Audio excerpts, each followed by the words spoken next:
Good morning, students. In this video, let us find the Fourier transform of the standard signal, trapezoidal signal.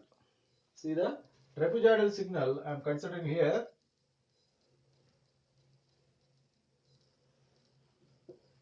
That is -2 to +2, the signal existing like this.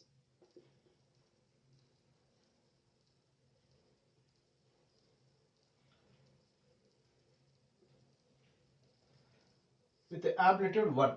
This is the signal x of t. We need to find the Fourier transform of this one. If you find the Fourier transform with x of omega formula by using standard formula, it will take a lot of time, because here this is one term, this is other term, this is other term. Three terms will be coming. Three terms, to simplify it will take a lot of calculations. Anyhow, you will get the answer, no doubt about it. But better than that, in competitive exams, to save our time, we can use the properties of the Fourier transform to simplify this expression. Let us consider some property and relations to simplify this one. So I am recalling you the relation between ramp function and step function and impulse function here. Already I have discussed it clearly about the relation among singularity functions. So from those relations, so I have discussed in basic elementary signals videos. So from that I have taken this one.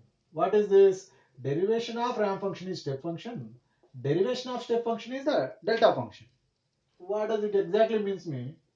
If you see a ramp function, if you consider with the slope m, the derivation of this ramp is a step function.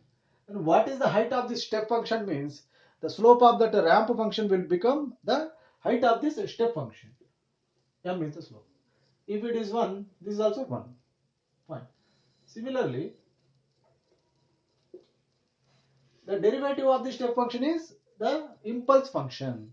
So here the impulse function, where the impulse function existing means at the transition of this waveform. Here signal transition occurs from 0 level to 1 level. At this transition, after derivation, you will get one impulse function here. Right. So what is the height of this impulse function means, again, the height of this step will become the amplitude of that impulse function. Where is that transition occurs? At that instant, we will get the impulse function. If it is rising, here positive amplitude. If it is falling, here negative amplitude, like that. That is what this relations tells us. Fine. Recall this relation, and the relation Fourier transform of d square x of t divided by dt square. From the differentiation property of the Fourier transform, we can take this expression. Fourier transform is j omega whole square into x of omega. This is one relation. And we should know the Fourier transform pair del of t minus t naught. Fourier transform is e to the power of minus j omega t naught.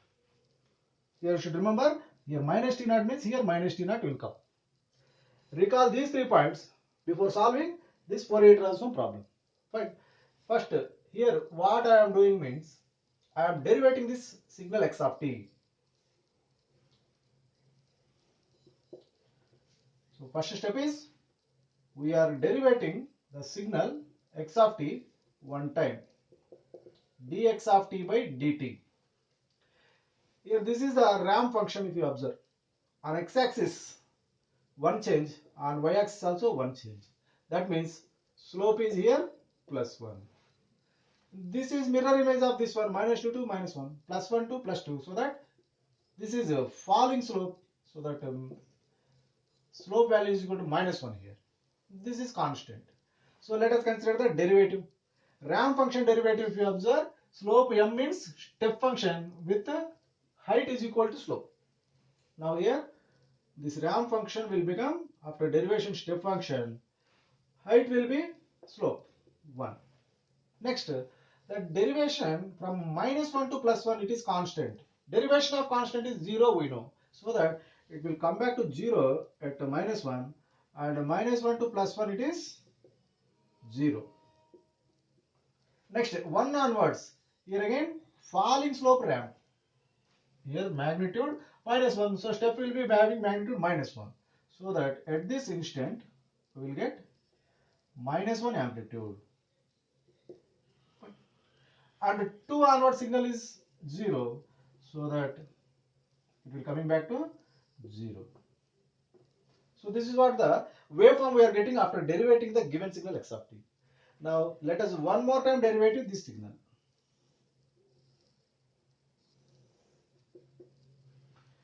One more time derivation, that is d square x of t divided by dt square. Here again transition is there. Derivation of transition, that means a step, will become impulse. So that this is rising. So that at this instant a rising amplitude +1 amplitude because +1 height. Next here derivation of constant 0. So up to -1 constant. Again at -1 one more transition. This is falling side, so that the impulse signal will be having amplitude -1 here. Similarly no signal 0. Again at instant 1 we are having falling slope. That means amplitude is negative side. So impulse also having amplitude -1 at this point. Again here constant 0 at the instant 2. This is again transition, that is rising side, so that the amplitude of the impulse will become +1. Like that we are getting 4 impulse functions for d square x of t by dt square. So if you apply the Fourier transform for this waveform, from this you will get this one, x of omega we can extract from that expression. So that is what we are doing here. Fine. Let us simplify that one. So I am expressing d square x of t by dt square is equal to, in terms of impulse functions, 4 impulse functions like this. Observe, this is impulse function shifted left side by 2 units. This is left side by 1 unit. This is right side by 1 unit, right side by 2 units. We can express easily now. D square x of t divided by dt square is equal to, here +1 amplitude, so del of t plus 2.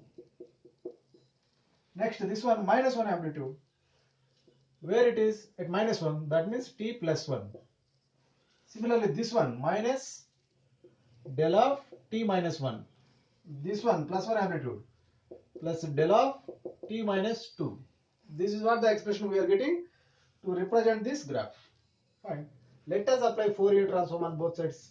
So from this property, the Fourier transform left hand side expression is this one. So that j omega whole square x of omega left hand side is equal to, from these expressions, so del of t plus 2, here t naught is 2. That means here minus t naught means here exponential power is minus t naught coming. In the similar way plus here, so e to the power of j omega plus 2. Here minus amplitude, e to the power of, again here +1. So j omega plus 1. And this is minus amplitude, e to the power of, here of course -1, so that minus j omega. Next fourth one, minus n again, from this e to the power of plus amplitude minus j omega 2. This is what the Fourier transform of this above expression. Let us further simplify this. What I am doing means, here j square is -1, so that minus omega square x of omega is equal to, observe these two exponentials we can combine into cos function. That is, these two can be written as 2 cos 2 omega. Next, if we take minus common from these two terms, so that it will be again 2 cos function. So minus of 2 cos, but here power omega. That means minus 2 cos omega. Further simplification, x of omega we need finally. So that minus that side, so 2 I am taking common, and minus that side means cos omega minus cos 2 omega, and this omega square also into the denominator like this. So finally this is what the expression we got for the Fourier transform of this standard signal, trapezoidal signal. So what we are doing means, instead of using the direct formula, we are using the properties of the Fourier transform to simplify the solution. Right? This is what the benefit with Fourier transform properties. Thank you.